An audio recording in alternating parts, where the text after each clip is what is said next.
Welcome to Divine Seekers Podcast, where we explore Islam and its intersection with modern sciences.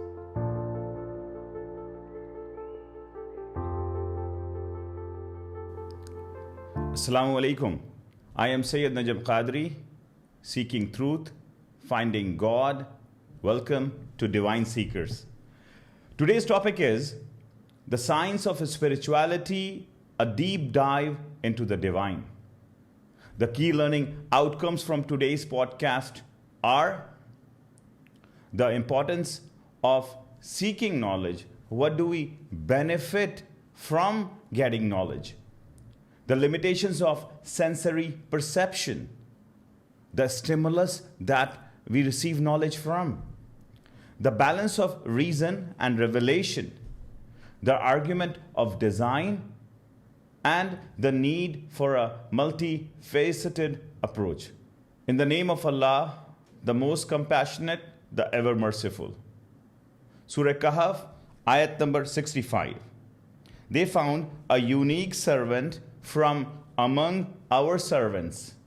There, that is Al-Khizr alayhi salam, whom we had granted special mercy from ourselves and whom we had taught special knowledge from our presence. Sadaqallahul Mawlana al-Azim. So, the story of Musa alayhi salam and Al-Khizr alayhi salam is detailed, mentioned in Surah Kahaf, ayat number 50 to around 85. And this is also mentioned in Sahih Bukhari, Hadith 3401, narrated by Hazrat Sa'ad bin Jubair radiyallahu anhu. Ubay bin Ka'b radiyallahu anhu told us that the Prophet sallallahu alaihi wasallam said, once Moses stood up and addressed Bani Israel. He was asked who was the most learned man amongst the people. He said, I. Allah admonished him, as he did not attribute absolute knowledge to him, Allah subhanahu wa ta'ala. That there was a special person whom he has bestowed with specialist knowledge called Al-Khizr alayhi salam. Renowned for his wisdom, Musa alayhi salam yearned for deeper knowledge. He sought out Khizr alayhi salam, a man possessing profound insight. Together, they embarked on a journey, witnessing seemingly perplexing acts by Khizr alayhi salam. Khizr alayhi salam, without explanation, damaged a ship, killed a boy, and repaired a wall. Musa alayhi salam, unable to comprehend these actions, questioned Khizr alayhi salam's wisdom.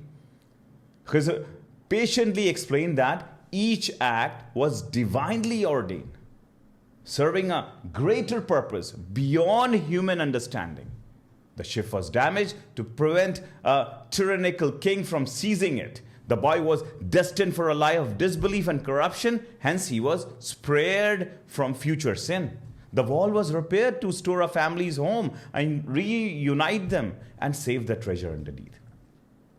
The significance of seeking knowledge in Surah Al-Kahf, the story of Musa alayhi salam and Khizr alayhi salam, beautifully encapsulates the importance of seeking knowledge. This narrative underscores several key points, such as knowledge as a divine gift, elevation of status. The Quran repeatedly emphasizes that those who possess knowledge are elevated in status. Allah says, Allah will exalt those of you who believe and those who have been given knowledge by degrees. Surah Al-Mujadala, verse number 11. Distinction from others, gaining knowledge. Knowledge differentiates humans from other creatures. It is through knowledge that we understand the world, ourselves, and our relationship with the divine. Then, continuous pursuit of knowledge, the lifelong methodology that the story of Musa alayhi salam and Khizr alayhi salam demonstrates, shows us that pursuit of knowledge is a lifelong journey. Even those who are already knowledgeable should continue to seek more. Imagine that one of the top 5 Nabi, Musa alayhi salam, is seeking knowledge from a wali, a friend of Allah, Al-Khizr alayhi salam. That is a common consensus between all ulama of tafsir. Then we learn that from the story, humility learning Musa al-Islam, a prophet, approached Khidr al-Islam, a friend of Allah, with humility, recognizing that there's always something more to learn. And to learn, you need patience, perseverance, consistency. Then the role of knowledge and guidance. Discerning truth from falsehood, knowledge empowers individuals to distinguish between right and wrong, truth and falsehood.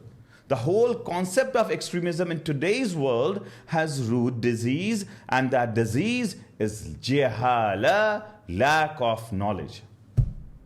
Knowledge gives you solving problems skills. Knowledge provides the tools to solve problems and overcome challenges. Then knowledge as a source of blessing, divine favor. Those who seek knowledge are often blessed by Allah with various forms of blessing. There are various hadiths mentioning this. And we mentioned that in the previous classes. And those blessings are from wealth, health, and happiness.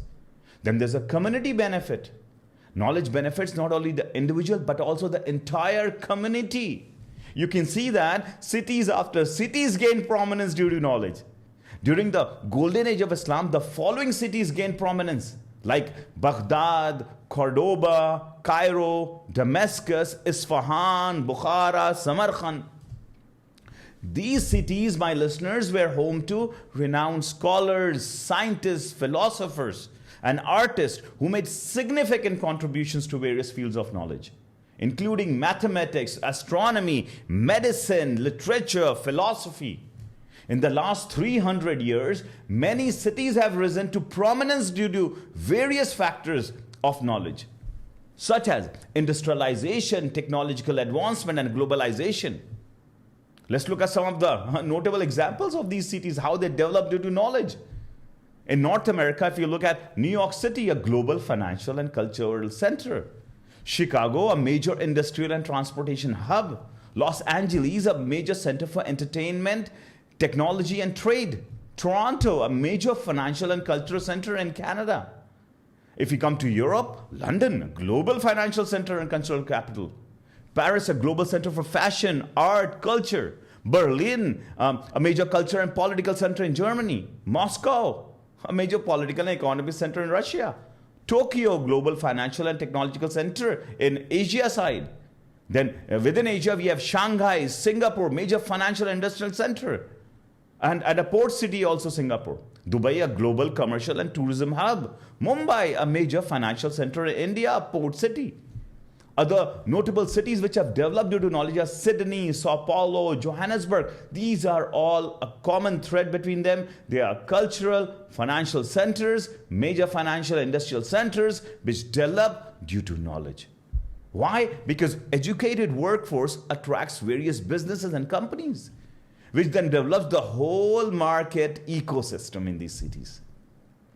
Scholars and knowledgeable individuals play a crucial role in guiding society.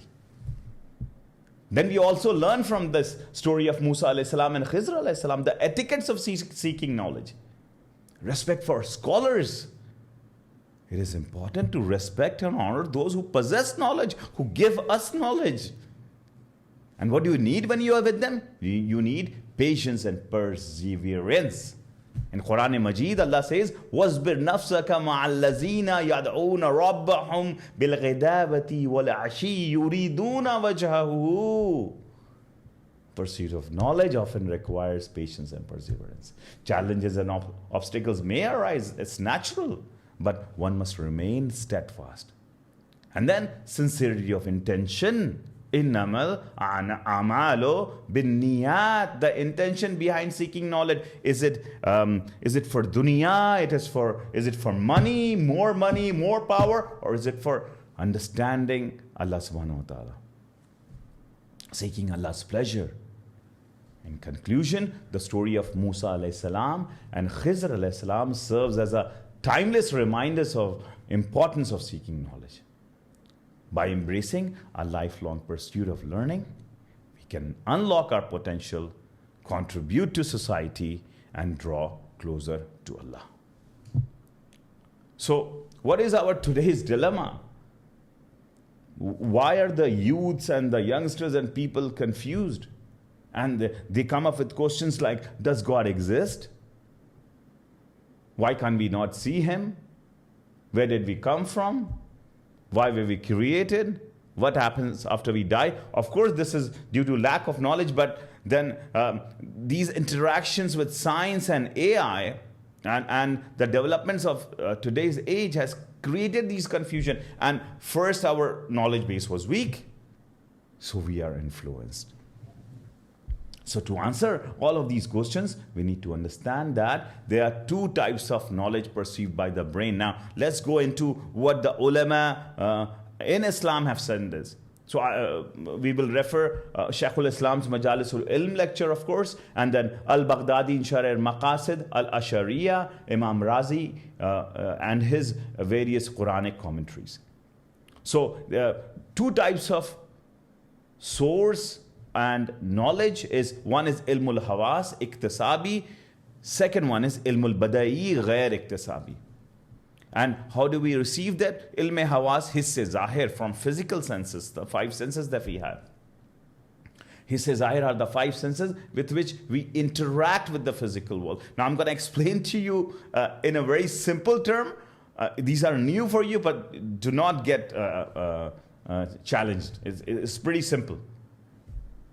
So, hisse zahir, we are receiving five senses. Through five senses are that we receive the stimuli is sight, the ability to see using our eyes, hearing, the ability to perceive sound using our ears, smell, the ability to smell something, sense something, taste, the ability for flavors using our tongue, touch, the ability to feel sensations like pressure, temperature, and pain using our skin.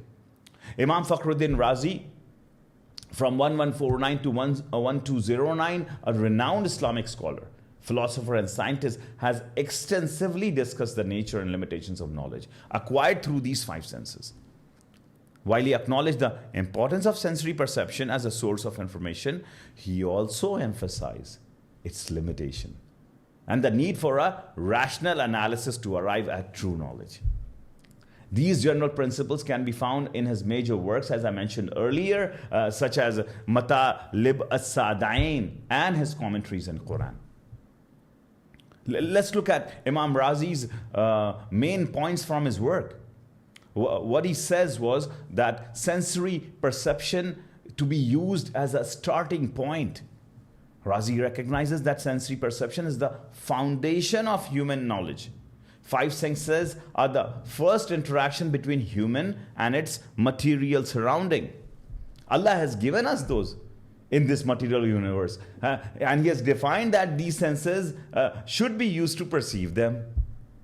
So we initially perceive the world through our senses, which provide us with the raw data.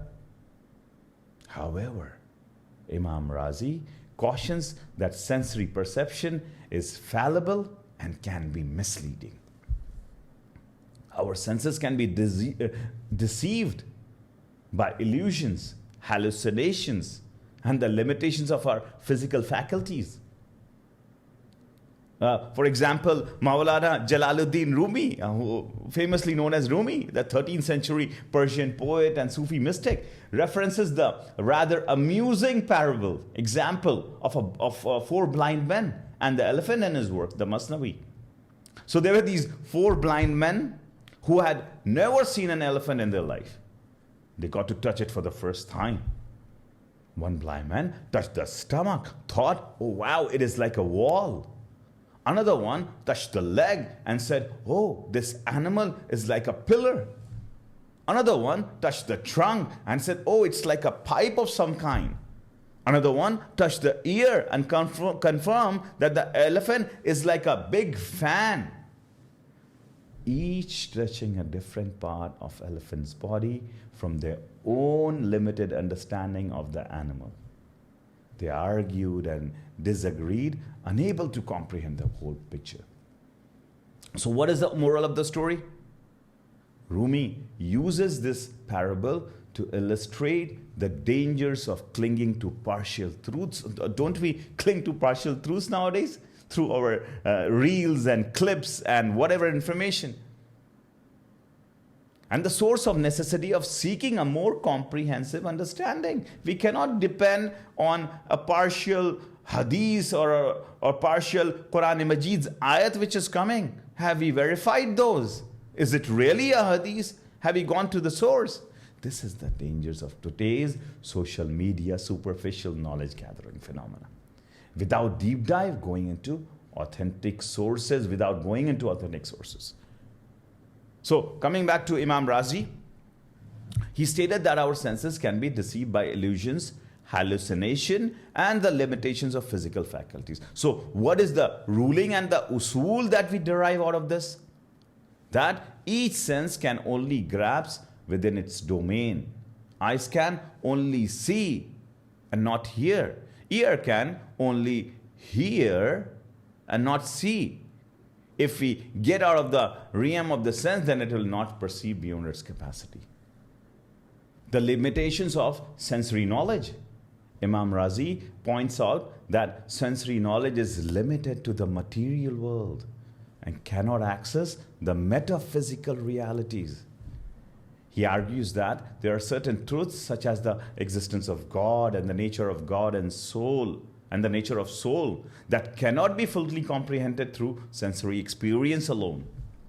To attain knowledge of these higher realities, we must rely on rational inquiry, revelation, and mystical intuition. So there are internal consciousness and deeper realities like khawf, gham, and ghussa beyond the senses. Razi argued that there are realities beyond the reach of the five senses, such as the metaphysical truths and the spiritual experiences. Our internal faculties, he proposed the existence of internal faculties such as imagination, intellect, and intuition, which is unable to grasp these deeper realities. Our senses do not interact with them. So, here comes the role of revelation. Razi acknowledged the role of divine revelation in providing knowledge that transcends the limitations of human reason and sensory perception.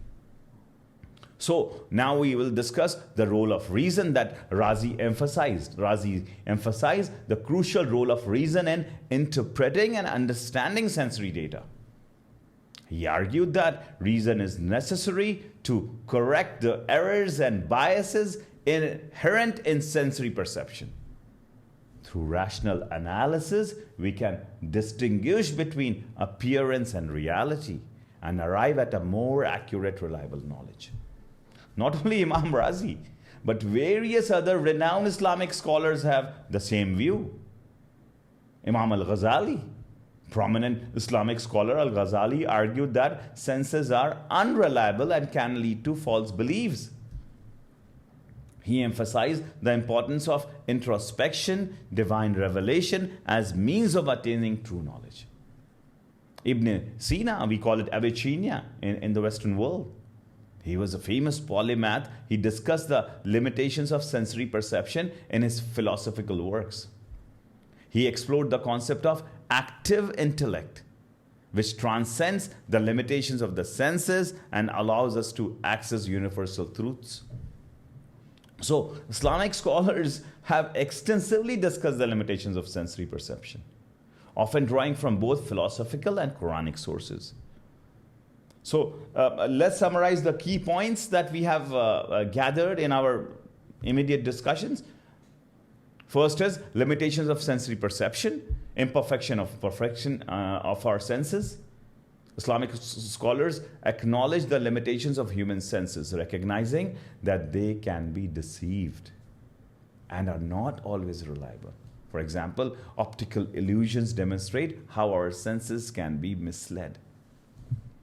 Then there is subjectivity of perception.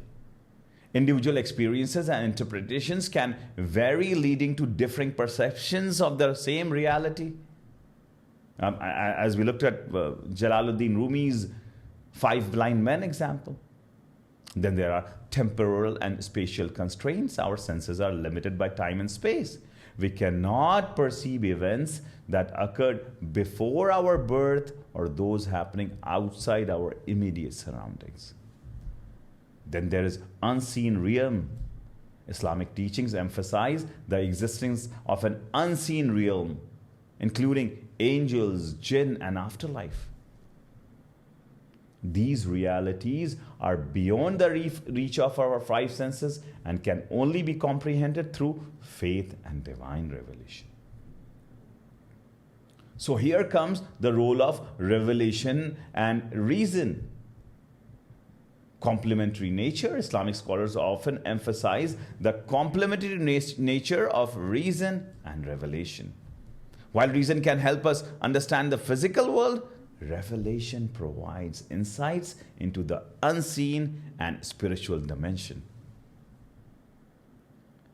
Beyond sensory perception, reason and revelation allows us to transcend the limitations of the senses and gain knowledge of higher truths. For example, the concepts of God's existence and attributes is not directly perceived by senses but can be understood through rational arguments and divine guidance. And by recognizing our sensory perception and embracing the role of reason and revelation, Islamic scholars have sought to develop a comprehensive understanding of reality, encompassing both the physical and spiritual dimensions.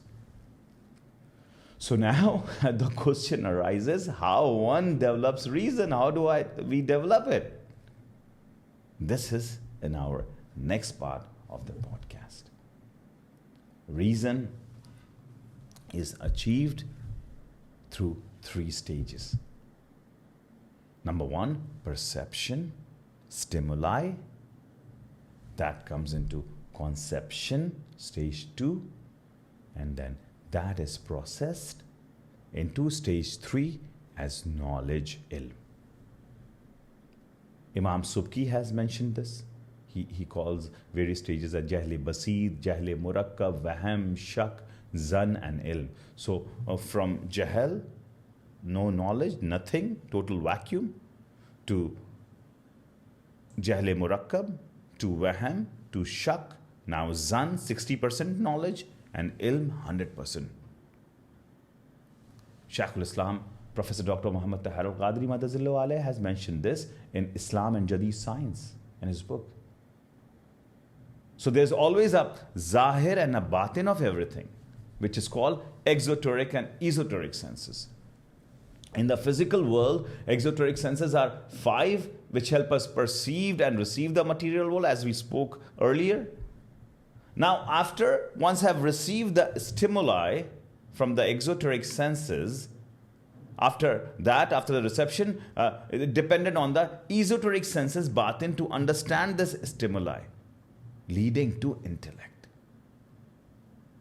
So there are like 5 exoteric senses, there are 5 esoteric senses who are collaborating with each other.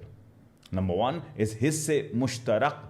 This is interconnected with exoteric sense of seeing, sight, reception.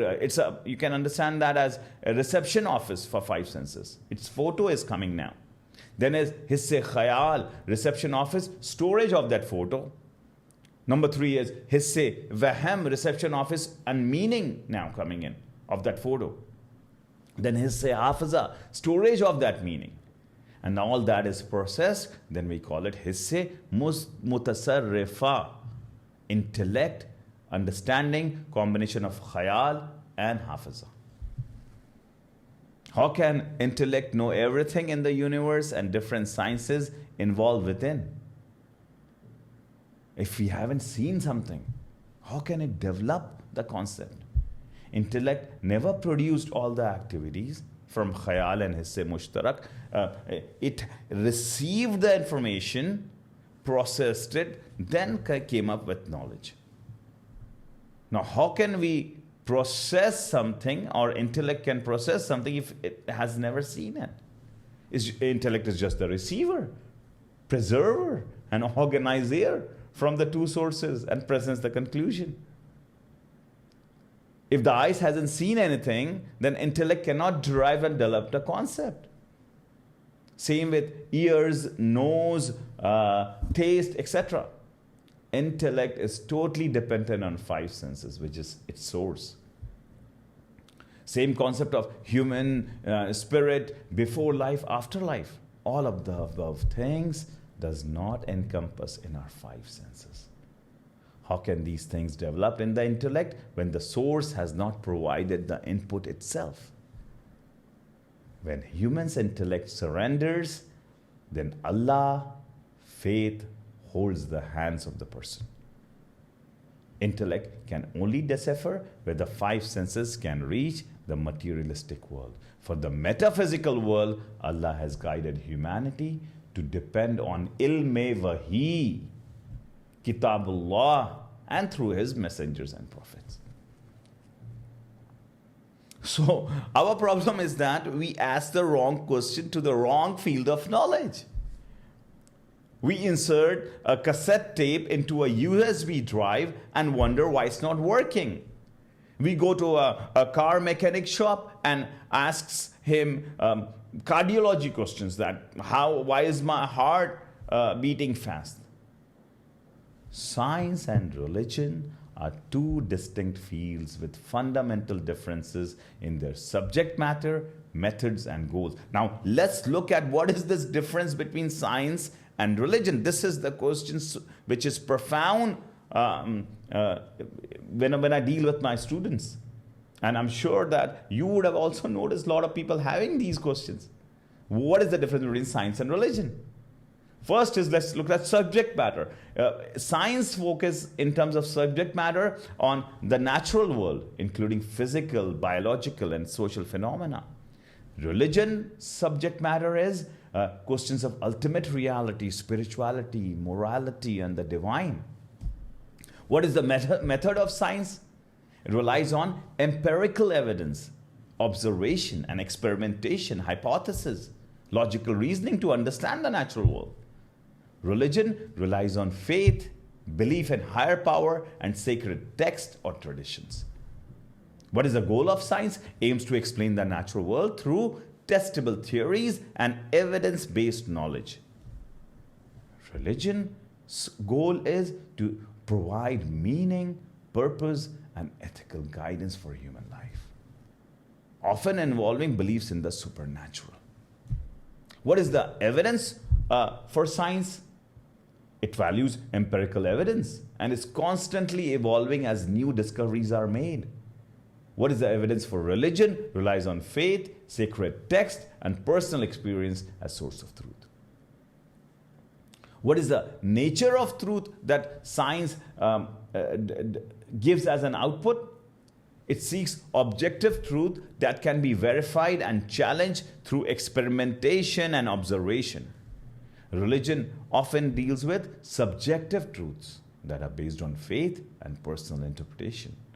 While science and religion may sometimes intersect, they are fundamentally different ways of understanding the world and nature. Science seeks to explain the natural world through evidence and reason, while religion provides a framework for understanding the spiritual and moral dimensions of human existence.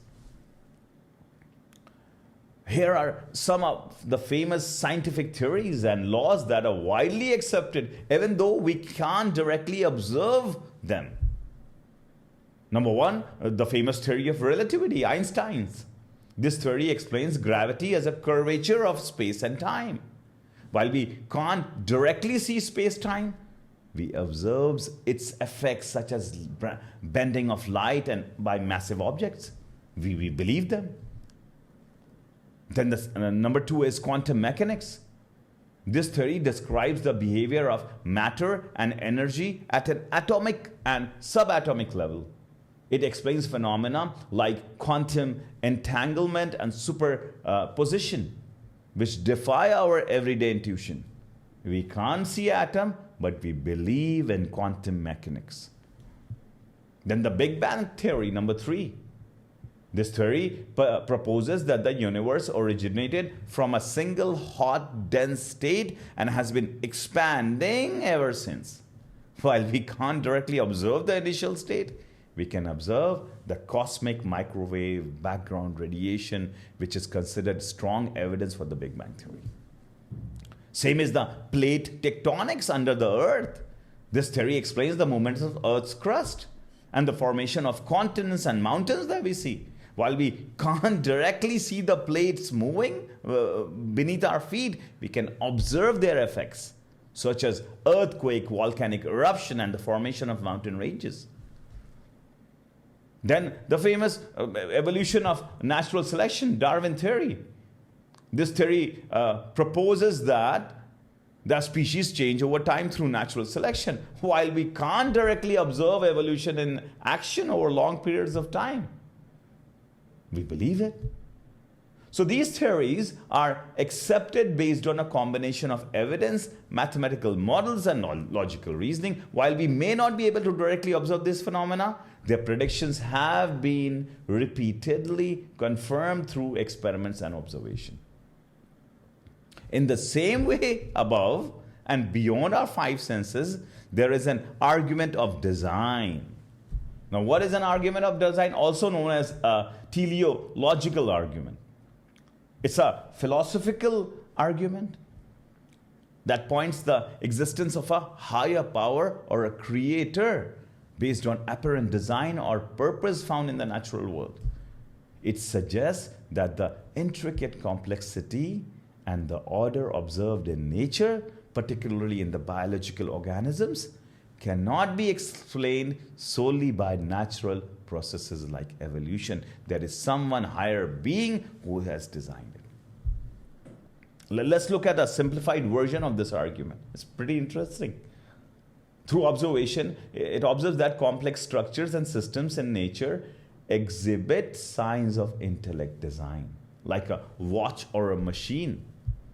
It infers that such complex design requires an intelligent designer. So what it concludes, therefore, the universe with its intricate design must have an intelligent designer, often identified as God. A famous example of this argument is William Paley's analogy of the watchmaker. Paley argued that if we found a watch in a field, we would naturally infer that it was designed by a watchmaker. Similarly, he argued the intricate design of living organisms suggests a divine designer. So, in conclusion, there we have it. While science has made incredible strides in understanding the physical world, it often falls short when it comes to the ultimate question of existence.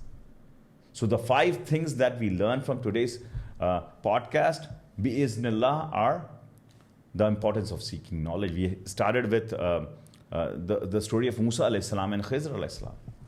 It emphasized the significance of continuous learning, humility in seeking knowledge, and the role of knowledge in guidance and problem solving. It highlighted the blessings associated with seeking knowledge and the importance of proper etiquette in acquiring it.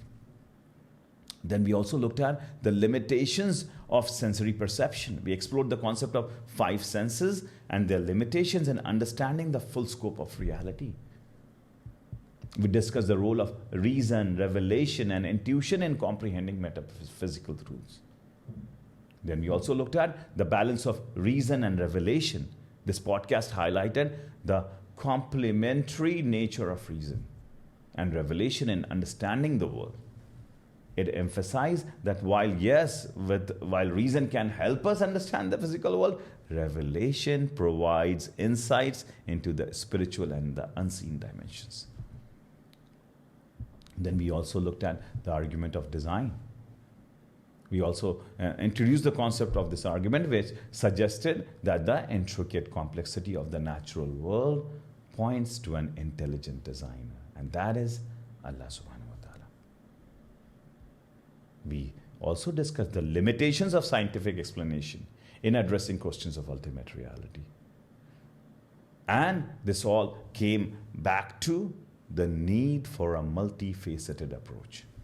We concluded that by emphasizing the need for a multifaceted approach to understanding the world, combining reason, revelation, introspection. Today's podcast encouraged the listeners to delve into both scientific and spiritual knowledge to gain a deeper understanding of life and the divine. So, in your weekly dose of divine section, Surah Taha, Ayat number 114, there were numerous blessings that Allah subhanahu wa ta'ala bestowed upon Holy Prophet sallallahu alaihi wasallam. But there was one blessing that He subhanahu wa ta'ala instructed Holy Prophet sallallahu alaihi wasallam to ask for more and more. And that was, the dua is, Rabbi zidni ilma. My Lord, increase me in knowledge. So please include this dua in your daily prayer, first prayer, after your prayer, so that you gain knowledge and then you get into the path of seeking knowledge and you become a student of knowledge. And through you, light is illuminated to others. What are the thoughts on this podcast? Share your insights in the comments below. Inshallah, in the next episode, we'll deep dive and look at inner sources of gaining knowledge. Don't forget to like, share, and subscribe for more thought-provoking content. Any truth I've spoken is a blessing from Allah subhanahu wa ta'ala. If I made any mistake, may Allah forgive my shortcomings. Let's seek the divine together. Until next time, stay curious and keep seeking. Wassalam.